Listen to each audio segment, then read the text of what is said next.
முதல் வாசகம். தீய மக்கள் எதற்கும் பயன்படாத இந்த கச்சையைப் போல் ஆவார்கள். இறைவாக்கினர் எரேமியா நூலிலிருந்து வாசகம். அதிகாரம் 13, இறை வார்த்தைகள் 1 முதல் 11 வரை. ஆண்டவர் என்னிடம் கூறியது இதுவே: நீ உனக்காக நாற்பட்டாலான ஒரு கச்சையை வாங்கி அதை உன் இடையில் கட்டிக்கொள். அதை தண்ணீரில் நனைக்காதே. ஆண்டவர் சொற்படி நான் கச்சையை வாங்கி அதை என் இடையில் கட்டிக்கொண்டேன். எனக்கு ஆண்டவர் வாக்கு 2ஆம் முறை அருளப்பட்டது. நீ வாங்கி உன் இடையில் கட்டி கொண்டுள்ள கச்சையை எடுத்துக்கொள். எழுந்து பேராத்து ஆற்றுக்குச் செல். அங்கு அதனை பாறை இடுக்கில் மறைத்து வை. ஆண்டவர் எனக்கு கட்டளையிட்டபடி நான் சென்று பேராத்தில் அதனை மறைத்து வைத்தேன். பல நாட்களுக்கு பின்னர் ஆண்டவர் என்னிடம் கூறியது: எழுந்து பேராத்துக்கு சென்று நான் உன்னிடம் மறைத்து வைக்க கட்டளையிட்ட கச்சையை அங்கிருந்து எடுத்து வா. அவ்வாறே நான் பேராத்திற்கு சென்று அங்கு மறைத்து வைத்திருந்த இடத்திலிருந்து கச்சையை தோண்டி எடுத்தேன். அந்த கச்சையோ எதற்கும் பயன்படாத அளவில் இற்று போயிருந்தது. அப்போது ஆண்டவரின் வாக்கு எனக்கு அருளப்பட்டது.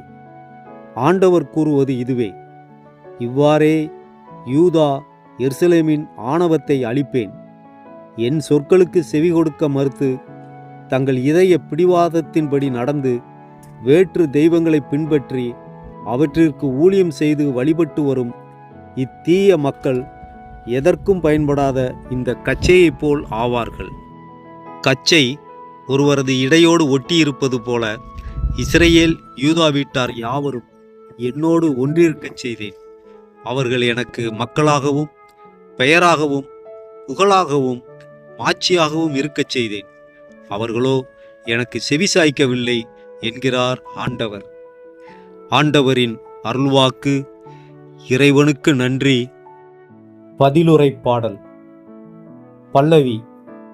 உன்னை ஈன்ற பாறையை புறக்கணித்தாய். உன்னை ஈன்ற பாறையை புறக்கணித்தாய்.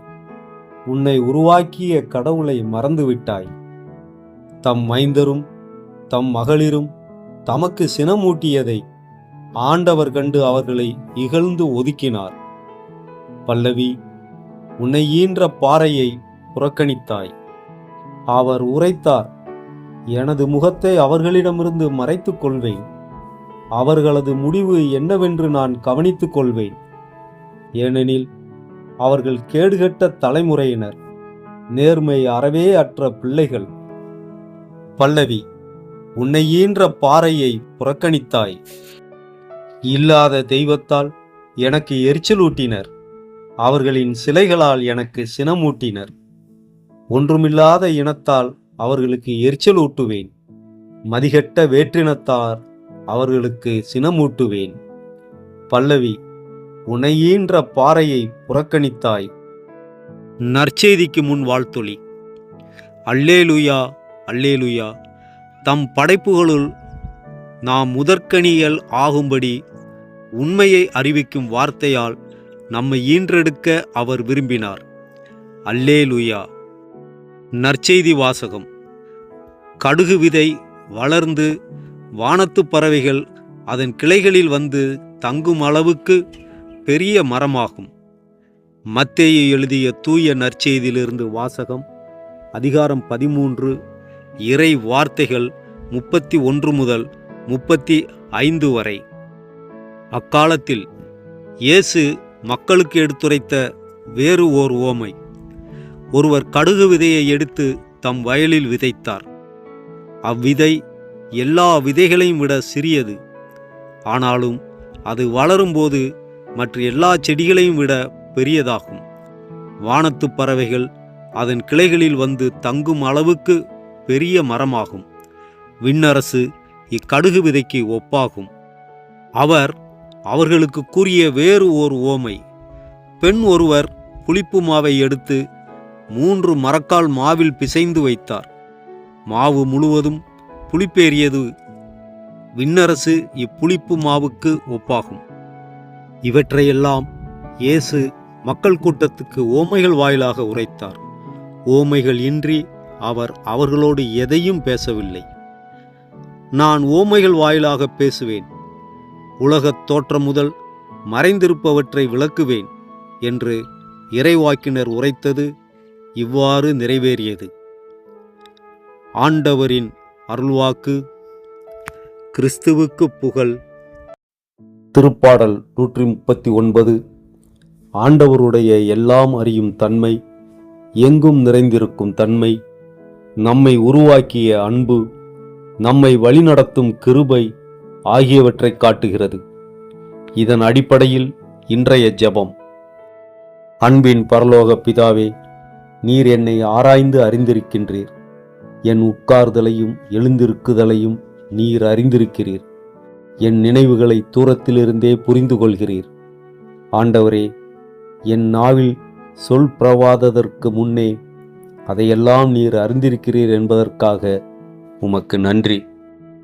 நான் மறைக்க நினைப்பதையும் மற்றவர்கள் அறியாத என் பலவீனங்களையும் நீர் அறிந்தும் என்னை நேசிக்கிறீர். உமது அறிவு எனக்கு மிகவும் ஆச்சரியமானது. அது உயர்ந்தது. நான் அதற்கு எட்ட மாட்டேன்.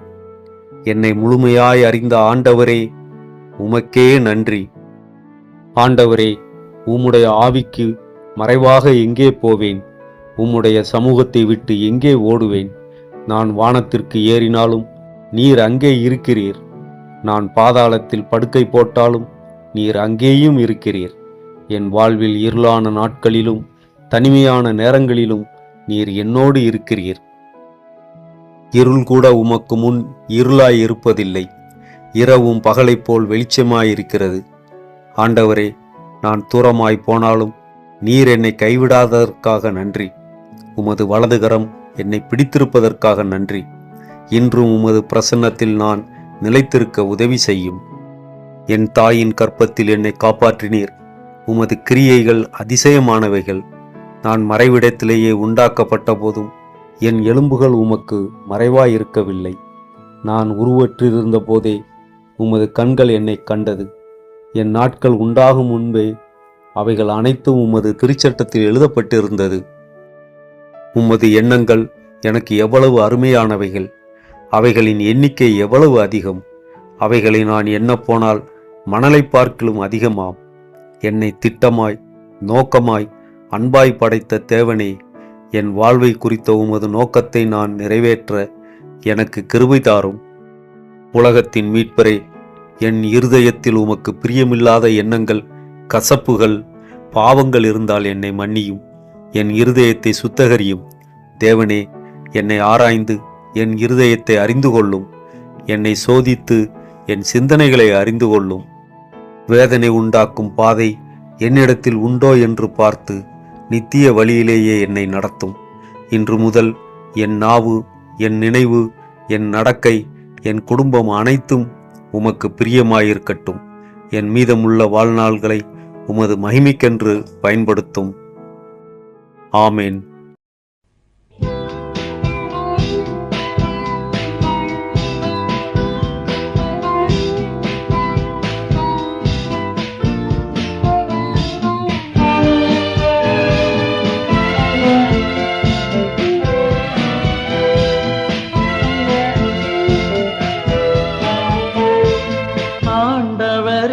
என்னை அறிந்திருந்தீர், அமர்வதை எழுவதை தெரிந்திருந்தீர். வாழ்க்கை முழுவதும் அறிந்தவர் நீர், என் நினைவுகள் அனைத்தும் கடந்தவர் நீர். ஆண்டவரே, என்னை அறிந்திருந்தீர், அமர்வதை எழுவதை தெரிந்திருந்தீர்.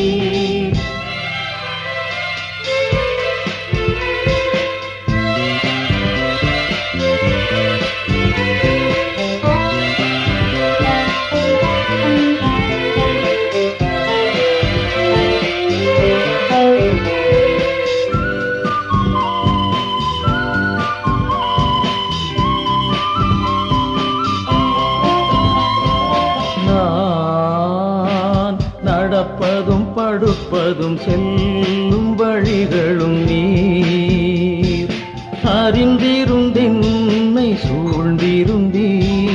நான் நடப்பதும் படுப்பதும் செல்லும் வழிகளும் நீர் அறிந்திருந்தென்னை சூழ்ந்திருந்தீர். வானகம் பறந்தாலும் நீர் இருப்பீர். பாதாளம் பதுங்கினும் உம் கரம் இருக்கும்.